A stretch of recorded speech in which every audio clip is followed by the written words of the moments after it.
Tejo stared at the strange symbols dancing across his screen. For 3 days, he had been trying to make sense of the message that had arrived at their peaceful research station. The transmission came from somewhere far away, carried by quantum, waves that should not have been possible to create. The message was strong and clear, but the language was completely unknown. Tejo was the best word expert on the station. He could read 15 different alien languages, but this one was different. It felt desperate. "Any luck?" Bo-Ra asked as she walked into his small office. She carried 2 cups of warm drink and set one next to his computer. "Look at this." Tejo pointed to his screen. "The same pattern keeps repeating. 3 short bursts, then 2 long ones, then silence. Then it starts again." Bo-Ra sat down next to him. She was young, but very smart, with computers. Together, they had solved many language puzzles before. "Maybe it is not just one language," she said. "What if they are trying to say the same thing in many different ways?" Tejo felt a spark of hope. "You might be right. Let me try something." His fingers moved quickly over the controls. The computer began to split the message into smaller parts. Hours passed. They worked without stopping, drinking cup after cup of their warm drink. Slowly, patterns began to appear. The message was indeed in many languages. Some parts looked familiar, like ancient trade languages used by space merchants. There. Bo-Ra pointed at the screen. "That symbol group. I have seen it before in old military files. It means help in the old galactic common language." Tejo's heart began to beat faster. He typed commands into his computer, asking it to search for similar patterns. More words appeared on the screen. Help, urgent, danger, coming. Bo-Ra, call. "Commander Hyejin," Tejo said quietly.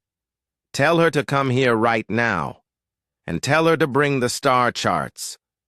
When Hyejin arrived, she found them both staring at the screen with worried faces. Hyejin was young for a commander, but she was brave and made good decisions. Her people trusted her. "What have you found?" she asked. "It is a cry for help," Tejo said. "Someone is in terrible danger. They are asking anyone who can hear them to come and help." "Where is this message coming from?" Hyejin asked. Bo-Ra touched her computer screen, and a star map appeared. A small red dot blinked in empty space, far from any known worlds. "The signal comes from here, a place called the Kepler system. According to our files, there is a world there called Earth." Hyejin looked at the blinking dot. "Earth. I have heard that name before." She was quiet for a moment, thinking. Then, her face changed. "Check the dangerous worlds list," Bo-Ra typed quickly. A new file opened on her screen. Her face went pale. "Earth is listed as a Class 12 death world," she said in a whisper. The room became very quiet. Everyone in the galaxy knew about death worlds. They were planets so dangerous that only the strongest, most violent creatures could live there. The beings that came from death worlds were called Deathworlders. They were feared across the galaxy. Death. "Worlders do not ask for help," Hyejin said slowly. "They fight until they die. If Deathworlders are asking for help, then something very bad is happening." Tejo looked at the message again. Now that he knew more words, he could read parts of it. The same phrase appeared over and over again in different languages. "Help us. The hive comes." "The hive," he said. "They mentioned something called the hive." Bo-Ra searched their computer files. When she found what she was looking for, her hands began to shake. The Hive, also known as the Eater Fleet, last seen destroying worlds in the Outer Rim. No one who has fought them has ever survived to tell about it. He-Jin stood up straight. As a commander, she had to make hard choices. Send this information to the High Council immediately. They need to know about this. Should we answer the message? Taeho asked. Not yet, He-Jin said. First, the council must decide what to do. The next day, the High Council met on their home world. 12 wise leaders sat around a curved table reading the reports from Taeho and Bo-Ra. The room was filled with nervous whispers. Deathworlders asking for help, said Elder Wu-Shin, shaking his head. In all my years, I have never heard of such a thing. Maybe it is a trap, suggested Council Member Jin-ai. Deathworlders are known to be tricky and violent, but He-Jin stood up to speak. Even though she was the youngest person in the room, her voice was strong and clear. With respect, council members, this is not about whether we trust Deathworlders. This is about what is right. Someone is asking for help. If we can help them, should we not try? But what if we are too late? Asked Elder Wu-Shin. What if the Hive has already destroyed them? Then we will know for sure, He-Jin replied. But if we do nothing and later learn that we could have saved lives, how will we live with ourselves?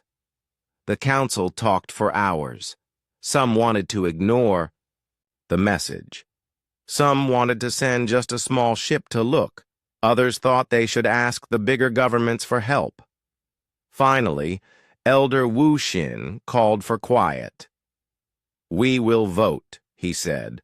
All who think we should send ships to help, raise your hands. Slowly, hands went up around the table. He-Jin held her breath as she counted. 7 hands were raised. It was enough. It is decided, Elder Wu-Shin announced. We will send a small fleet to the Kepler system. Commander He-Jin will lead the mission. Back on the research station, Taeho and Bo-Ra prepared for the journey. They would go with the fleet to help talk with the Deathworlders, if any were still alive. Are you scared? Bo-Ra asked, as they packed their equipment. Taeho thought about it. Yes, he said honestly. But sometimes scared people do the most important things. As their ship prepared to leave, Taeho sent one last message toward Earth. It was simple and in the old common language, help is coming, hold on. He did not know if anyone would receive it. He did not know if anyone was still alive to read it. But he hoped that somewhere in the darkness of space, someone would see it and know that they were not alone. The fleet jumped to hyperspace, carrying 12 ships and 300 brave souls toward a world they had never seen, to help people they had never met against an enemy they did not understand. It would be a journey that would change everything they thought they knew about Deathworlders, about war, and about what it really meant to be strong. The Veltari fleet dropped out of hyperspace at the edge of the Sol system, and Admiral Kyung-soo immediately knew that everything they thought they knew was wrong. By the stars, whispered his navigation officer, Yun-soo, staring at her readings. Admiral, you need to see this. Kyung-soo moved to the main viewing screen and felt his breath catch in his throat. This was supposed to be a primitive death world system with maybe a few rough settlements. Instead, he was looking at the most organized military operation he had ever seen. Massive space stations hung around every planet like metal flowers. The asteroid belt between the 4th and 5th planets had been completely changed into something that looked like a giant factory. Ships moved in perfect patterns between the stations. More ships than his entire home fleet possessed. How many vessels are we detecting? Kyung-soo asked. Over 10,000, sir, Yoon-soo replied, her voice shaking slightly. And those are just the ones we can see. There are probably more hidden behind the planets and moons. On the communication station, young Junho was trying to make sense of the radio signals filling the space around them. Admiral, there are thousands of different communication channels active. They have a communication network that covers the entire system. Kyung-soo had expected to find a small group of desperate survivors hiding on a dangerous planet. Instead, he was looking at a military civilization that made his own people look like children playing with toy ships. Incoming transmission, Junho announced. They are using the old common language, but they know we are here. Put it on the main speaker, Kyung-soo ordered. A voice filled the bridge, speaking slowly and clearly. Unknown vessels, this is Captain Woo Jin of the Terran defense ship Indomitable. Please identify yourselves and state your purpose in this system. The voice was calm and polite, but Kyung-soo could hear the strength behind it. This was not someone asking for help. This was someone in complete control of their territory. This is Admiral Kyung-soo of the Veltari Research Fleet, he replied. We received a message asking for help against something called the Hive. We came to offer assistance. There was a pause. Then the voice came back, and now it sounded surprised and pleased.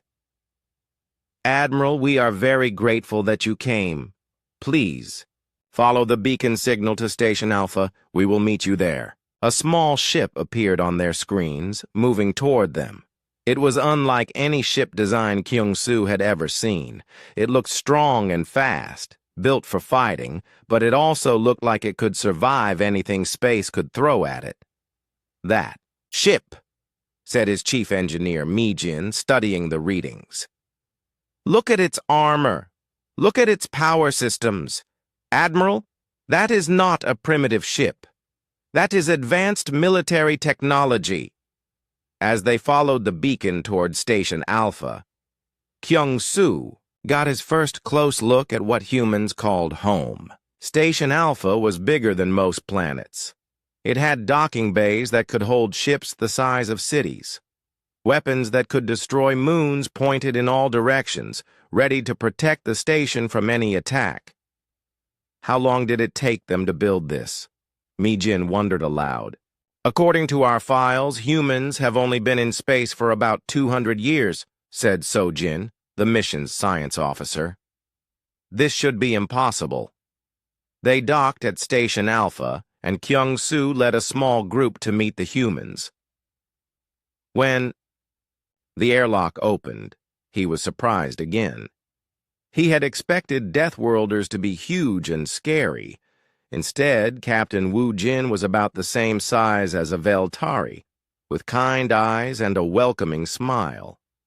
Admiral Kyung-soo, welcome to our system, Woo Jin said, extending his hand in what Kyung-soo learned was a human greeting. I am sorry you had to come so far, but we are very happy to see you. Behind Woo Jin stood other humans, and Kyung-soo noticed something strange. They all looked relaxed and friendly, but they also looked ready for trouble. It was like they were always prepared for danger, even in peaceful moments.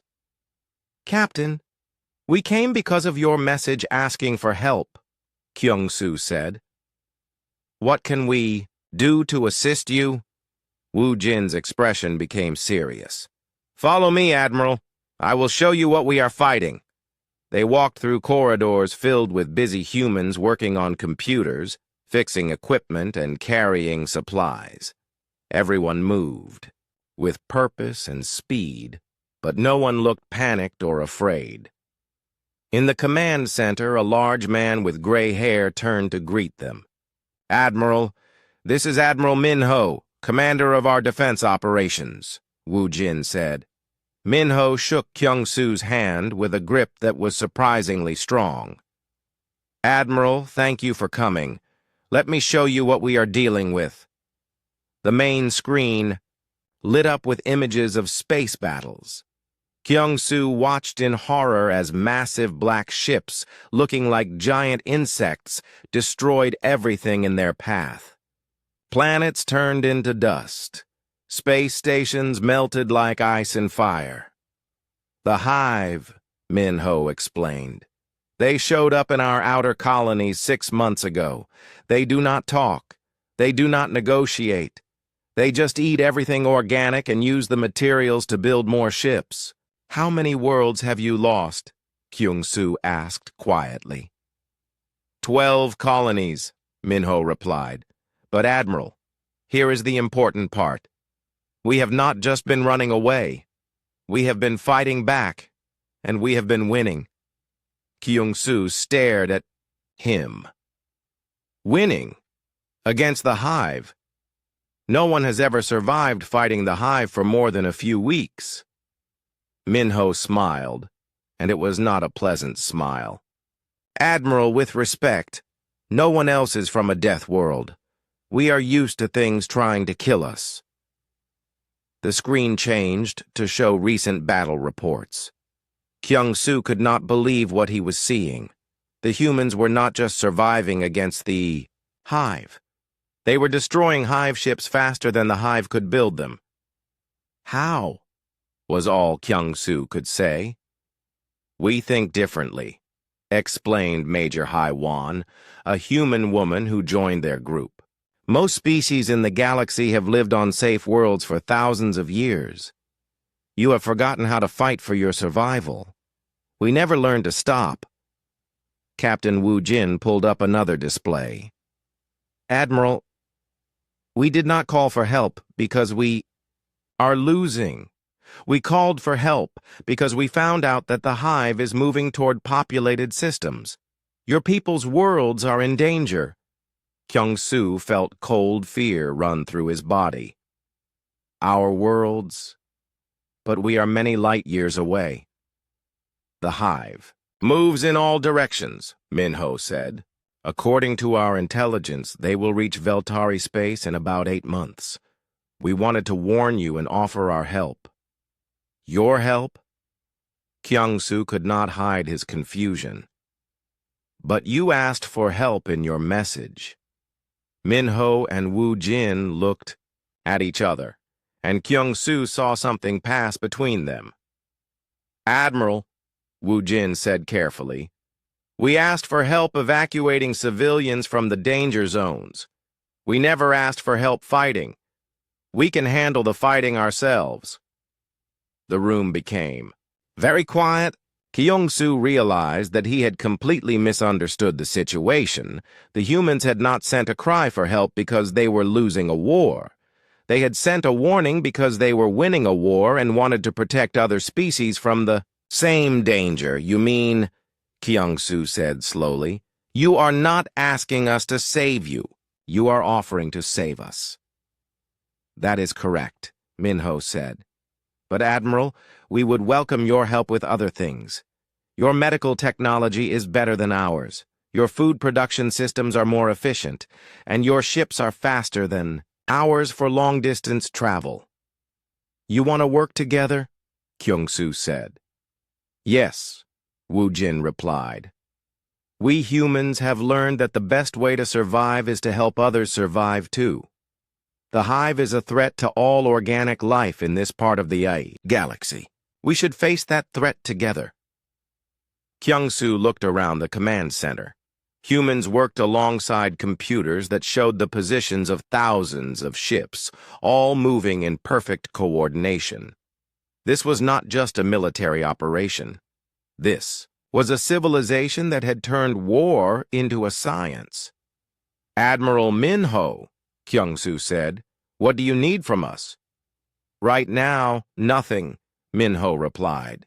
"But in a few days, we will be launching our largest attack yet against the main Hive fleet. If you want to see how Deathworlders fight, you are welcome to observe." As Kyung-soo and his team returned to their ship, he could not stop thinking about what he had seen. They had come to rescue primitive survivors, but instead, They had found the most advanced military force in the galaxy. "Admiral," said So-Jin as they reached their ship, "what do we tell the Council?" Kyung-Soo thought for a long moment.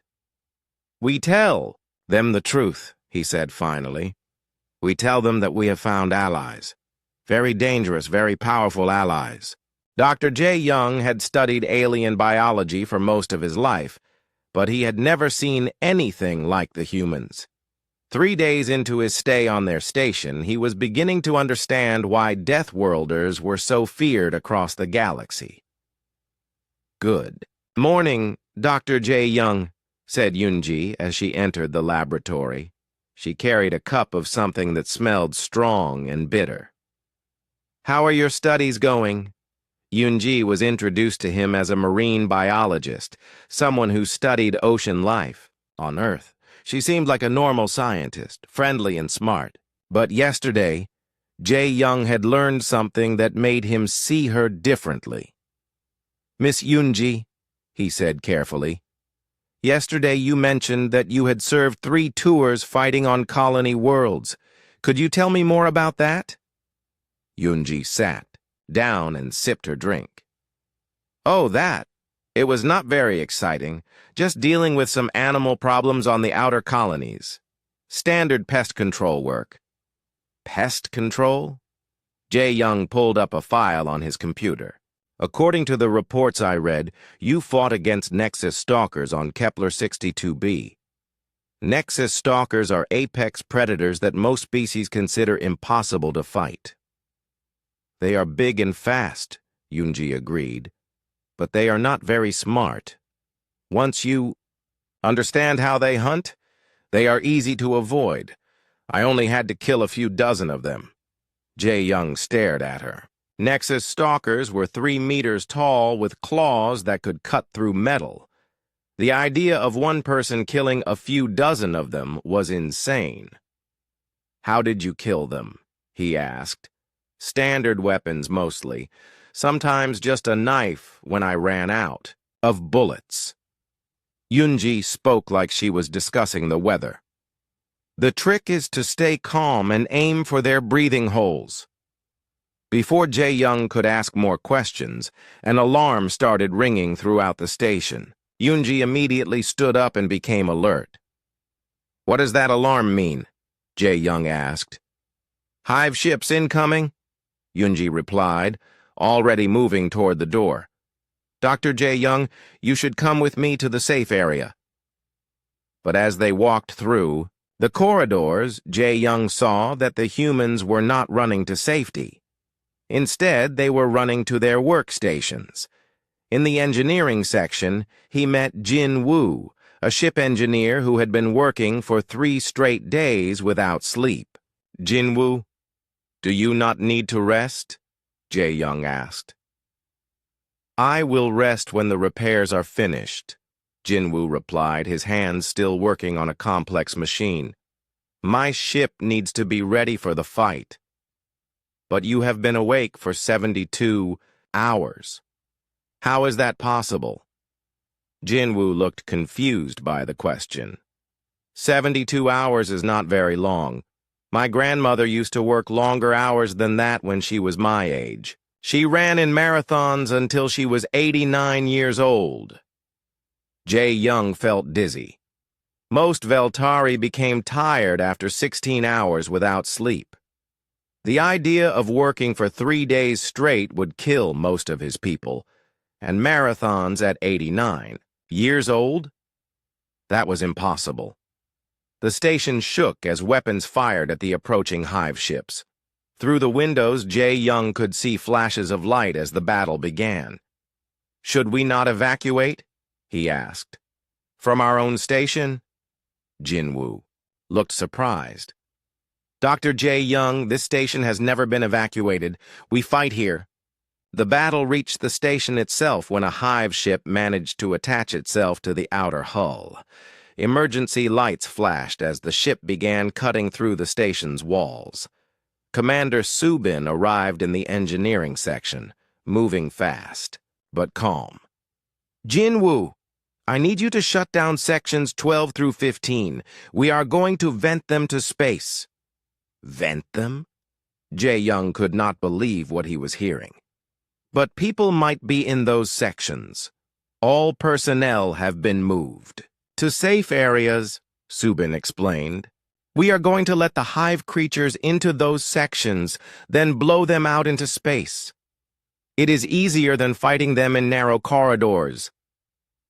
Jae-young watched in horror as Jin-woo calmly pressed buttons that would turn parts of their own station into a deadly trap. Sections of the station opened to the vacuum of space, creating areas where nothing could survive. Now we wait for them to take the bait, Subin said. Through the security cameras, they watched as hive creatures entered the empty sections. The creatures looked like giant metal insects designed for killing. They moved quickly through the corridors, looking for people to attack. Now, Subin said. Jin-woo pressed another button. The outer walls of those sections opened completely, and everything inside was sucked out into space. The hive creatures died instantly in the vacuum. Sections clear, Jin-woo reported. Closing emergency barriers now. Is that how you always fight boarding parties? Jae-young asked weakly. Only when we can, Subin replied. Sometimes we have to fight them in the corridors. That is messier but still effective. After the battle ended, Jae-young sat in the medical bay with Dr. Hai-rim, a human doctor who was treating wounded soldiers. The wounds were terrible, but the soldiers were calm and joking with each other. Dr. Hai-rim, Jae-young said, I have been studying human biology. Your people are much stronger than I expected. We have to be, she replied, cleaning a deep cut on a soldier's arm. The soldier did not even look uncomfortable. Our planet taught us to be tough, or we would have died out long ago. Could you tell me more about Earth? Dr. Hai-rim smiled. Earth has weather that can kill you, animals that want to eat you, diseases that try to destroy you, and natural disasters that happen all the time. Most of the planet is covered in poison water that will drown you. The air itself can be dangerous. During storms, how did your people survive? We learned to work together. We learned to be tough. We learned to never give up. She finished treating the soldier, who thanked her and walked away like nothing had happened. Dr. Jae-young, what you saw today with the station battle, that was just humans doing what humans do. We survive. That evening, Jae-young met with So-young, a communications officer who had become his friend.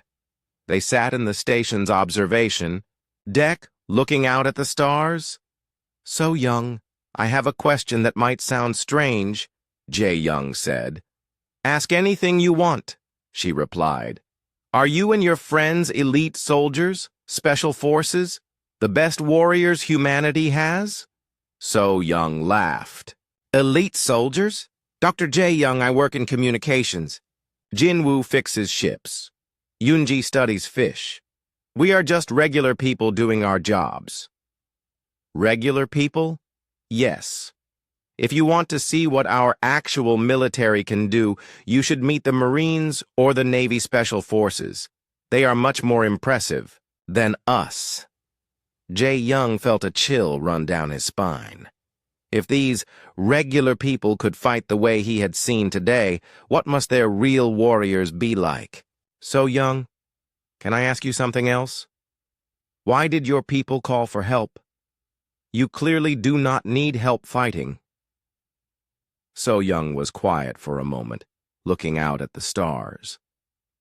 Dr. Jae-young, we called for help because we care about what happens to other people. We know what it is like to be in danger with no one to help.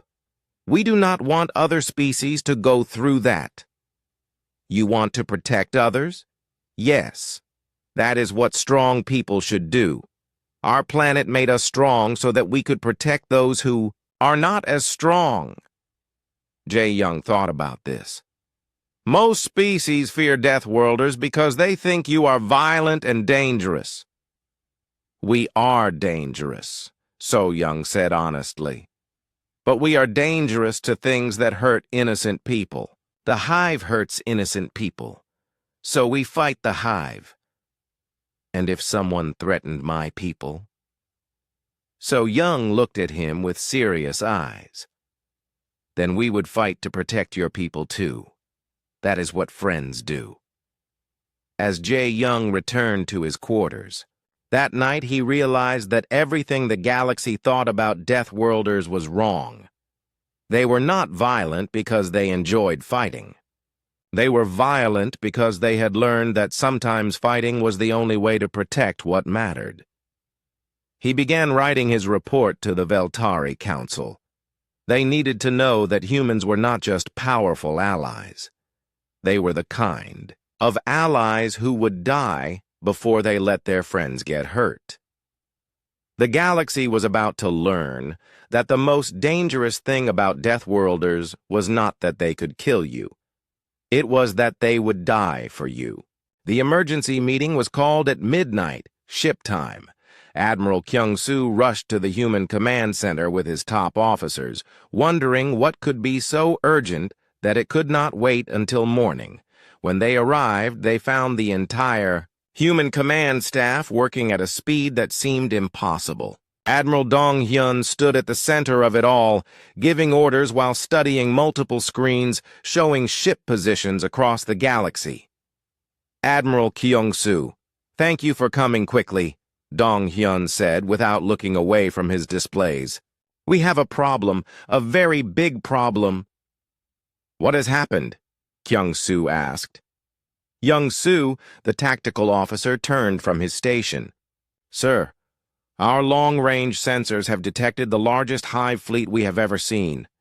They are moving toward this system with everything they have. The main screen lit up with an image that made Kyung-soo's heart stop. Hundreds of massive black ships, each one the size of a moon, were traveling through space in perfect formation. The fleet was so large that it blocked out the stars behind it. How many ships? Kyung-soo whispered. Over 3,000 capital ships, Young-soo replied, plus support vessels and fighter craft. We estimate the total fleet size at over 10,000 vessels. Kyung-soo felt weak. This was not just an attack. This was an invasion force designed to destroy entire star systems. When will they arrive? 18 hours, Dong-hyun said calmly. 18 hours. Kyung-soo could not hide his panic. Admiral, you must evacuate immediately. No one can fight a fleet that size. Dong-hyun finally looked at him, and Kyung-soo was surprised to see that the human admiral was smiling. Admiral, we are not evacuating. We are preparing to destroy them. Destroy them? How? Show him, Dong-hyun said to Young-soo. The screen changed to display the Sol system, but now Kyung-soo could see things that had been hidden before. Lines of light connected every planet, every moon, every asteroid. The entire system was covered in a web of weapons and sensors. For the past 6 months, while we have been fighting the hive in the outer colonies, we have been preparing for this moment, Young-soo explained. Every asteroid in the belt has been turned into a weapons platform. Every moon has missile launchers. Every planet has defense stations. But even with all of that, how can you fight so many ships? Because they will not be fighting ships, said a new voice. Hae-jung entered the command center, wearing a pilot's flight suit. They will be fighting the entire solar system. Kyung-soo had met Hae-jung before. She was a fighter pilot, small and young, who seemed to laugh at everything. Now she looked serious and dangerous. Admiral Kyung-soo, Dong-hyun said. Would you like to see how Deathworlders fight when they are angry? 18 hours later, the Hive fleet dropped out of hyperspace at the edge of the Sol system. Kyung-soo watched from the human command ship as the massive enemy fleet began to move toward the inner planets. "Contact in 30 minutes, Kyung-soo reported. "All stations, this is Admiral Dong-hyun," the human commander spoke into his communications system. "Today we finish this war. Show them what happens when they threaten our friends." The first attack came from the asteroid belt. What looked like normal space rocks suddenly lit up with weapons fire. Beams of pure energy reached out across millions of kilometers and struck the largest Hive ships. "Impossible," Kyung-soo breathed. "Those weapons are too far away to be accurate." "We have been tracking their fleet for days," Kyung-soo explained. "Our computers calculated exactly where each ship would be when our weapons fired. We did not aim at where they are. We aimed at where they would be." The Hive ships began to return fire, but their weapons struck empty space. The human weapons were mounted on asteroids that could move and change position. "Phase 2, Dong-hyun ordered. Now the moon-based weapons opened fire. Missiles launched from hidden bases on Luna, Mars's, moons, and the larger asteroids. But these were not normal missiles. They moved at speeds that should have been impossible. "Relativistic kinetic weapons," Kyung-soo said proudly. "We accelerate them to near-light speed. When they hit, they release the energy of nuclear weapons, but they are just chunks of metal." Kyung-soo watched in amazement as the missiles struck the Hive fleet. Each impact destroyed ships that were 50 times larger than the missiles themselves. The Hive fleet began to break apart, but the Hive adapted quickly. The surviving ships changed formation and began moving toward Earth itself, trying to reach the planet before more weapons could destroy them. "Launch all fighters," Dong-hyun ordered. Thousands of small human ships poured out of hidden bases throughout the system. They moved in perfect coordination, like schools of fish, attacking the massive Hive ships from all directions. Kyung-soo watched Hee-jung's fighter on the tactical display. Her ship was tiny compared to the Hive vessels, but she flew it like it was part of her own body. She dove between the massive enemy ships, firing precisely at weak points, destroying vessels that were 10,000 times her size. "How is she doing that?" Kyung-soo asked. "Practice," Kyung-soo replied. "Hee-jung has been flying since she was 12 years old. All human pilots train in our system's asteroid fields, where one mistake means death." But the real shock came when a group of Hive ships managed to break through the defenses and reach one of the human capital ships. The massive enemy vessels attached themselves to the hull and began cutting through the armor. "The Terran Wrath has been boarded," someone reported. "Should they evacuate?" Kyung-soo asked. Dong-hyun actually laughed. "Admiral, you are about to see something that no alien has ever witnessed. You are about to see humans fighting for their home." On the screen, they watched as Commander Hyun-woo of the Terran Wrath did something that seemed insane. Instead of trying to prevent the boarding, he actually opened more holes in his ship's hull, letting the Hive creatures inside. "Is he surrendering?" Kyung-soo asked in confusion. "No," Kyung-soo replied. "He is hunting." The internal cameras of the Terran Wrath showed what happened next. The Hive creatures poured into the ship, expecting to find frightened prey. Instead, they found humans who had prepared for this moment. The corridors of the ship had been turned into a maze of traps and killing zones. The humans moved through their own ship like they knew every centimeter of it, because they did. They appeared from hidden passages, struck quickly, and disappeared again. Commander Hyunwoo himself led the hunt, moving through the ship with a weapon in each hand.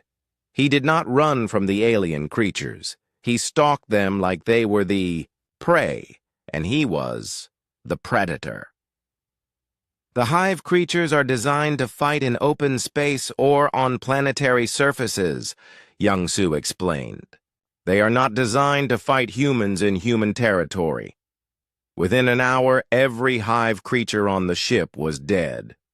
Commander Hyun-woo reported to Admiral Dong-hyun with satisfaction in his voice. Ship cleared, Admiral. Minimal damage to essential systems. Minimal damage? Kyung-soo stared at the screen. His ship was completely boarded. But it was not destroyed, Dong-hyun pointed out. And now we have captured intact hive technology to study. The battle continued for 6 more hours, but the outcome was never in doubt. The humans had turned their entire solar system into a weapon, and they used it with deadly precision. When the last hive ship was destroyed, the space around Seoul was filled with debris and wreckage. Casualty report, Dong-hyun requested. 14 ships damaged, 3 destroyed, Young-soo replied. Human casualties, 47 dead, 112 wounded. Kyung-soo could not believe what he was hearing. 47 dead, against a fleet of 10,000 ships? We planned this battle very carefully, Dong-hyun said simply. When you have the right plan and the right weapons, numbers do not matter as much as people think. But the most surprising moment came when Dr. Ji-hoon, a civilian doctor, volunteered to board one of the captured hive ships to study their biology. Is that safe? Kyung-soo asked. Probably not, Ji-hoon replied cheerfully. But we need to understand how they work if we want to stop them permanently. Ji-hoon spent 6 hours alone on a ship designed by creatures that wanted to destroy all organic life. When he returned, he had a complete analysis of hive biology and the locations of 17 hive-breeding worlds. How did you get so much information so quickly? Kyung-soo asked. I asked the right questions, Ji-hoon said, as if it was obvious. And I was not afraid of them, so I could think clearly. As the human fleet began cleaning up the debris from the battle, Kyung-soo realized that he had witnessed something that would change the galaxy forever. The humans had not just won a battle. They had made war look easy. Admiral Dong-hyun, he said, my people need to learn from you. We will teach anyone who wants to learn, Dong-hyun replied. But Admiral, remember this. We do not fight because we like violence. We fight because we like peace. And sometimes the only way to have peace is to be very good at war. 3 months after the Great Battle, Ambassador Chang Min stood before the Galactic Council in the Grand Chamber on the neutral world of Harmony Station. Representatives from 47 different species sat in the curved seating area, all looking at him with a mixture of curiosity and fear. Chang Min was not a soldier or an admiral.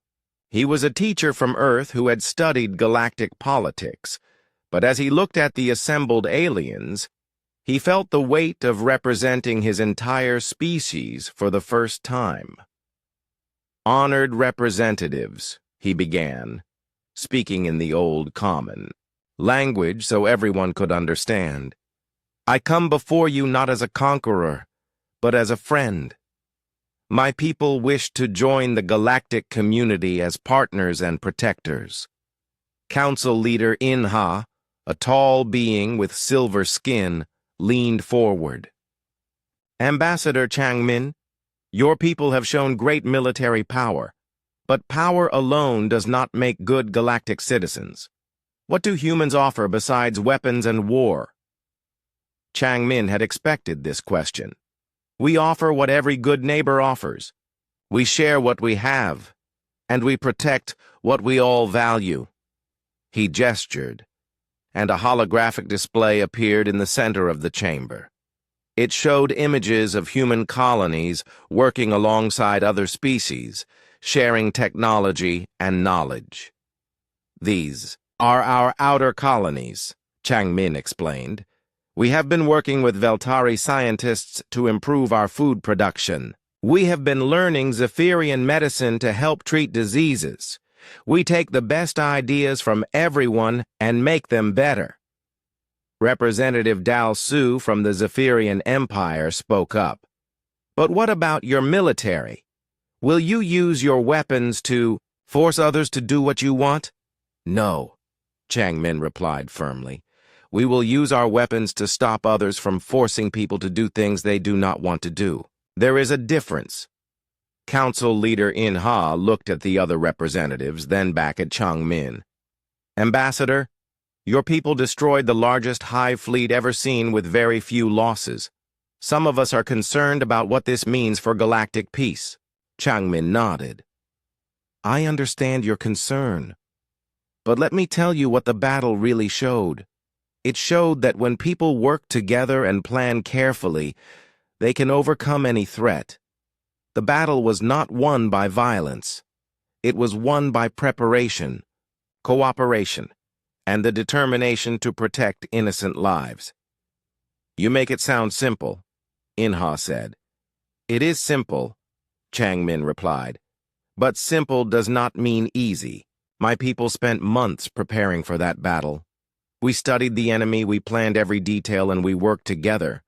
Most importantly, we fought not because we wanted to destroy something, but because we wanted to protect something."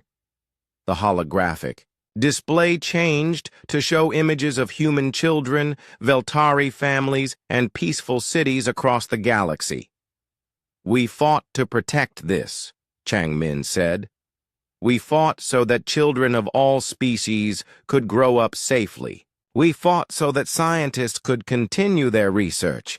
We fought so that artists could create beautiful things. We fought for peace." Representative Ai Cha from the Historians Guild stood up. "Ambassador Changmin, my people have been studying what we call the Death World Doctrine. We want to understand how humans think about conflict." "What would you like to know?" Changmin asked. "Your people treat every battle like it is a survival situation. You prepare for the worst possible outcome. Is this because you enjoy war?" Changmin shook his head. "No, it is because we hate war. We hate it so much that when we have to fight, we make sure to end the fight as quickly and completely as possible. A long war causes more suffering than a short one." He paused, looking around the chamber. "Let me tell you something about my planet. Earth is a world where everything tries to kill you. The weather, the animals, the diseases, even the ground under your feet. For millions of years, my species survived by learning one important lesson. The best way to survive is to help others survive too." "Explain," In Ha requested. "When a storm comes, humans do not fight each other for shelter. We build shelters together and make sure everyone is safe. When predators attack, we do not run away and leave the weak behind. We stand together and protect each other. When disease spreads, we do not hide. We work together to find cures." Changmin's voice became stronger as he continued. "This is what my people learned on our death world. The strongest individual cannot survive alone, but a group of people working together can survive anything. This is why we are offering to protect you. Not because we want to control you, but because we have learned that your safety makes us safer too." Council leader In Ha was quiet for a long moment. Then she spoke. "Ambassador Changmin, what exactly are you proposing?" "A mutual defense alliance," Changmin replied. "If any member species is threatened, all members will work together to stop the threat. We share technology, knowledge, and resources. We help each other become stronger and safer. And if we refuse, then we will respect your decision and remain friends. But if you are ever in danger and ask for help, we will come. That is what good neighbors do. Representative Seung Ho from the Philosophy Council stood up. Ambassador, there is something I do not understand. Your people have the power to conquer most of the galaxy. Why do you choose to ask for friendship instead of demanding submission? Chang Min smiled. Because, honored representative, we learned something important on our death world. Fear can make people obey you, but it cannot make them trust you. And without trust, any alliance will eventually fail. He looked around the chamber again. Besides, we do not want subjects or servants. We want friends. Friends make each other stronger. Subjects only make you weaker. The debate continued for hours. Some representatives were still afraid of human military power.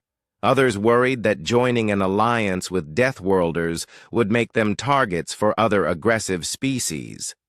Finally, Council Leader Inha called for a vote. All representatives who support the human proposal for a mutual defense alliance, raise your hands. Chang Min held his breath as hands, tentacles, and other appendages rose around the chamber. When the count was finished, 31 species had voted in favor. It was enough. The motion passes, Inha announced. Humanity is welcomed into the galactic community as a full member species, and the Mutual Defense Alliance is hereby established. 6 months later, Captain Yu Jin stood on the bridge of the exploration ship New Horizons. Beside her, Commander Da Yun studied the star charts showing their destination. "Are you excited about our first joint mission?" Da Yun asked. Yu Jin nodded. "I think it is important that other species see humans and Veltari working together. It shows that the alliance is real." Their mission was to explore a distant system where several small species had reported attacks by unknown forces. It was the first test of the new alliance, and both women knew that the galaxy was watching. "Captain," reported their communications. "Officer, we are receiving a distress signal from the Kepler 438 system. Multiple colonies under attack by unidentified vessels. Set course for Kepler 438. Yu Jin ordered. "Maximum speed." "Captain," Daun said quietly, "what if this is another hive fleet?" Yu Jin smiled. "Then we will do what humans and Veltari do best. We will work together, we will protect the innocent, and we will win." As the New Horizons jumped to hyperspace, carrying the first mixed crew in galactic history toward another potential crisis, the rest of the galaxy watched and waited. The age of isolated species fighting alone was ending. The age of the Deathworld Alliance had begun. Back on Earth, in a small classroom in Seoul, a teacher named Professor Sung Ho explained the new alliance to his students. "What did we learn from joining the galactic community?" he asked. A young student raised her hand. "We learned that being strong is not about being able to hurt others. It is about being able to protect others." "That is correct," Professor Sung Ho said. "And what else?" Another student answered. "We learned that the best way to stay safe is to help others stay safe too." "Excellent. And what is the most important lesson?" The class answered together. "We learned that even the most dangerous worlds can produce the most caring people." Professor Sung Ho smiled. "Remember that lesson. In a few years, some of you will join the Alliance fleet. Some will become scientists or doctors. Some will become teachers like me. But whatever you do, remember that we are not Deathworlders because we are violent. We are Deathworlders because we refuse to let violence win." Outside the classroom window, ships from a dozen different species moved through Earth's orbital stations, working together to build a safer galaxy. The species that had once feared the darkness of space now looked to the small blue world that had taught them something new. Sometimes the most dangerous places produce the most protective people. Sometimes the strongest warriors are those who fight not because they love war, but because they love peace. And sometimes, when you send an SOS to the Deathworlders, they do not just save you. They teach the entire galaxy what it really means to be safe.